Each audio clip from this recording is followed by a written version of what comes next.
Public accounts committee ने justice retired Javed Iqbal को लापता अफराद कमीशन के ओहदे से हटाने की सिफारिश कर दी।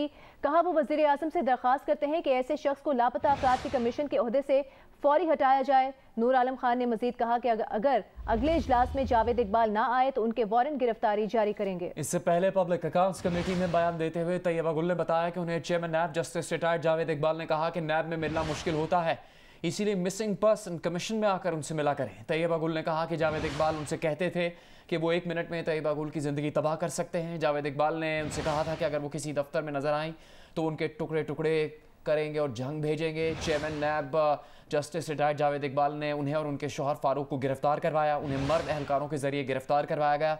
गिरफ्तारी के बाद ले जाते हुए रास्ते में उनसे गाड़ी में जो दरिंदगी की गई वो बयान नहीं कर सकती। उन्हें ट्रांजिट रिमांड के बगैर लाहौर ले जाया गया। जिस वक्त उन्हें सलीम शहजाद के सामने पेश किया गया तो उस वक्त उनके कपड़े फट चुके थे, जिस्म पर नील पड़े थे। तलाशी के दौरान डीजी नायब लाहौर सलीम शहजाद के कहने पर उनके कपड़े तक उतार दिए गए। तैयबा गुल ने इल्ज़ाम लगाया कि मिसिंग पर्सन कमीशन में जावेद इकबाल का पर्सनल स्टाफ अफसर राशिद वानी उनका सहूलतकार है। आज तक उनके खिलाफ कोई FIR दर्ज नहीं हुई, ना ही किसी अदालत ने उनकी कोई बात सुनी।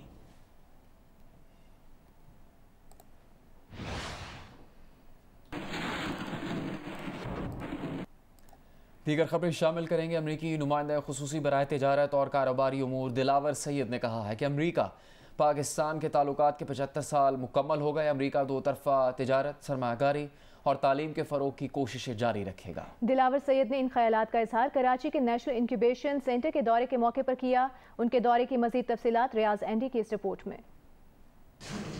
पाकिस्तान अमरीका ताल्लुकात का 75वां साल है और इस मुनासबत से अमरीका के नुमाइंदा खुसूसी बराए तिजारत और कारोबारी उमूर दिलावर सैयद पाकिस्तान के दौरे पर हैं। आज 7 जुलाई को उन्होंने नेशनल इंक्यूबेशन सेंटर का दौरा किया। इस मौके पर पाकिस्तान के वजीर बराए information technology and telecommunication Syed Aminul Haq भी हमरा थे। अमरीकी नुमाइंदा खुसूसी को इंक्यूबेशन सेंटर में अपने काम में मसरूफ मुख्तलिफ आजिरों ने अपने स्टार्टअप्स के बारे में मालूमात दी। दिलावर सैयद ने सवालात भी किए और माजी में अमरीका में हुई मुलाकातों के हवाले भी रहे। बाद में दो मुल्कों के दरमियान तिजारत, सरमायाकारी के फरोग पर मुज़ाकरा हुआ, जिसमें दिलावर सैयद समेत LMKT के एग्जीक्यूटिव ऑफिसर और बानी आतिफ रईस खान और IBA कराची के एग्जीक्यूटिव डायरेक्टर सैयद अकबर जैदी शामिल रहे। For us to emerge as strong partners, we need everyone's help here.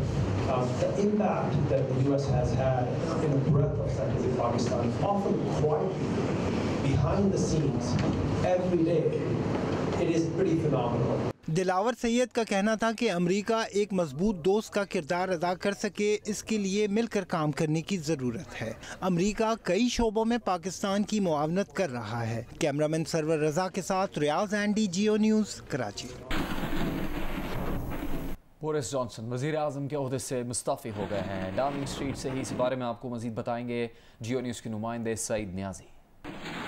जी, वज़ीर आज़म बोरिस जॉनसन के इस्तीफ़ा देने के ऐलान के बाद यहाँ डाउनिंग स्ट्रीट के बाहर जो है एक जश्न का समा है। यहाँ पर जो है जो उनके मुखालफिन हैं उन्होंने यहाँ पर जब उन्होंने इस्तीफ़े का ऐलान किया तो यहाँ पर खुशियाँ मनाई। वज़ीर आज़म बोरिस जॉनसन फौरी तौर पर यहाँ से जाने वाले नहीं, वो जो मौसम ख़ज़ां तक जो है वो इस ओहदे पर बरकरार रहेंगे और उन्होंने इस हवाले से नई काबीना का ऐलान भी कर दिया है। वाज़ेह है कि आज सुबह तक जो है 50 से ज़ायद वज़रा और मावनीन जो हैं वो वज़ीर आज़म के खिलाफ अदम एतमाद करते हुए मुस्तफ़ी हो गए थे और इस सिलसिले का आगाज़ जो है वो मंगल की शाम को हुआ था, जब उन्होंने क्रिस पेंचर जो है उनको तैनात करने के फैसले के हवाले से कहा था कि उनसे ये बड़ी गलती हुई थी, जिसके बाद जो पहला इस्तीफ़ा है वो साजिद जावेद ने दिया था और जिसके बाद ऋषि सोनीक और उसके बाद एक तांता बन गया था। वज़ीर आज़म के इस्तीफ़े के बाद जो क़यादत की दौड़ के लिए नए नाम सामने आए हैं उनमें बैन वॉलिस जो है फिलहाल सरफहरिस्त हैं, जबकि साजिद जावेद और ऋषि सोनीक वगैरह भी दौड़ में शामिल होंगे। मूसलाधार बारिश के बाद कराची के इलाके नागन चौरंगी के अतराफ सड़कों पर पानी मौजूद है, जिसके बायस ग्रीन लाइन बस सर्विस आरजी तौर पर मुअत्तल कर दी गई। इसी बारे में बात करेंगे कराची में जियो न्यूज़ की नुमाइंदा किरण खान से। किरण, इस वक्त क्या सूरत हाल है बारिश के बाद, और ये बताया गया है कि बस सर्विस कब बहाल होगी?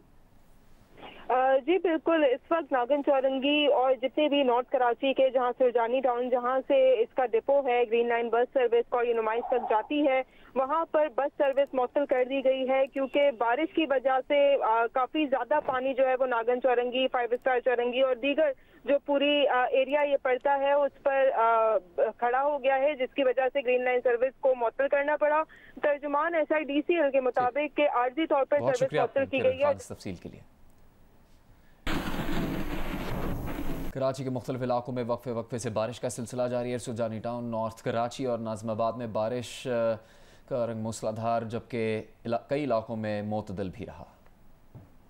कराची में दोपहर 3 बजे गर्मी और हब्स रहा, लेकिन इसके बाद बादलों ने इन दोनों को पीछे धकेला और शहर की फिजा को ठंडी हवा और बारिश की बूंदों से भर दिया। सुरजानी टाउन से नाज़िमाबाद तक खासी तेज बारिश हुई, जिससे पावर हाउस चौरंगी, नागन चौरंगी, KDA चौरंगी, 5 स्टार चौरंगी और हैदरी मार्केट की सड़कें तालाब बनी रहीं। ट्रैफिक की रवानी भी मुतासिर हुई। मोटरसाइकिलें और गाड़ियां खराब होने से शहरियों को मुश्किलात का सामना करना पड़ा। कोरंगी, औरंगी टाउन, लियाकताबाद, शारा फैसल, शाह फैसल, एयरपोर्ट, एमेजना रोड, गुरु मंदिर और दीगर मकामात पर भी वक्फे वक्फे से मोतदल बारिश का सिलसिला जारी रहा।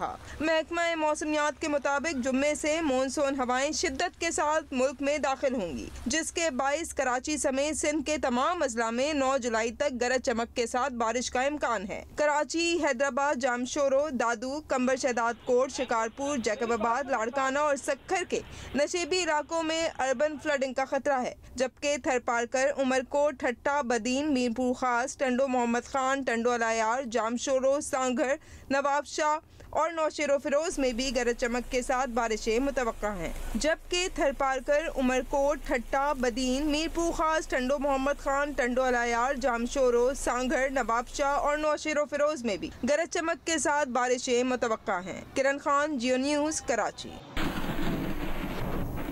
PTI रहनुमा फवाद चौधरी ने एतराफ़ किया है कि राना सनाउल्लाह के खिलाफ मनशियात का केस नहीं बनना चाहिए था। उनके खिलाफ जो कुछ हुआ था वो गलत हुआ था। एक निजी टीवी से गुफ्तगू में फवाद चौधरी ने कहा कि उन्होंने इस मुकदमे की मुखालिफत की थी। वैसे राना सनाउल्लाह साहब के साथ ज्यादती हुई आपके दौर में या नहीं? राना साहब के साथ जो है वो बिल्कुल उनके साथ ज्यादती हुई और वो केस जो है वो नहीं बनना चाहिए था। बट राना साहब ने तो खुद ही गिला कर लिया था नेशनल सिक्योरिटी कमेटी में। क्या गिला किया था उन्होंने? बस उन्होंने कह दिया था कि वैसे आपने गलत किया हमारे साथ। किसको कह दिया उन्होंने? बस कह दिया था राना साहब से बुला के पूछने केस किसने कैसे बना था। वैसे केस कैसे बना था? राना साहब ने आज प्रेस कॉन्फ्रेंस में कहा है कि बनी डाला से 15 kg हेरोइन लाई गई। अच्छा? शहजाद अकबर साहब ने राना साहब बदल गए। राना साहब ने कहा चलो ठीक है, अब इस पे क्या बहस कहा जी? पहले IG इस्लामाबाद को दी गई। ANF के केसेस जिस दिन पॉलिटिशियंस के हाथ में आ गए ना बनाने में, अच्छा ही वैसे नहीं है। तो बनी गाला से हेरोइन गई। बनी गाला और आप लोग PTI ने नहीं बनाया केस? PTI ने नहीं बनाया केस। फिर किसने बनाया ये केस? बस राना साहब से पूछे। नहीं वैसे राना सनाउल्लाह साहब पूछे, खुली बातें वो असेंबली में करते रहे। हाँ, वो आफरीदी साहब याद नहीं है जो कहते जान अल्लाह ताला को देनी है, उन्होंने हल्फ उठाया प्रेस कॉन्फ्रेंस में। नहीं कभी असेंबली में गलत किया। शायद आफरीदी साहब ने गलत किया। बिल्कुल उनको देखिए, मैंने तो उस वक्त भी कहा कैबिनेट में जब वो आए ये केस लेके, तो आप जरा पूछे लोगों से। जो मैंने जब बात की थी तो वो जो कंसर्न्ड ऑफिसर थे वो तो कैबिनेट छोड़ के चले गए थे। कंसर्न्ड ऑफिसर मतलब जो भी आए थे ANF से। नहीं ANF मेजर जनरल साहब थे, वो भी आया था। नहीं वैसे वो मतलब आपने रोका था, मना किया था आपने? मैंने तो बिल्कुल मना किया था। मैंने ये कहा, मैंने जब उनसे क्वेश्चन ही किए तो मुझे पता था ये केस बिल्कुल फजूल है। और वो आपका ख्याल गलती हुई, नहीं करना चाहिए था। कभी भी नहीं करना चाहिए।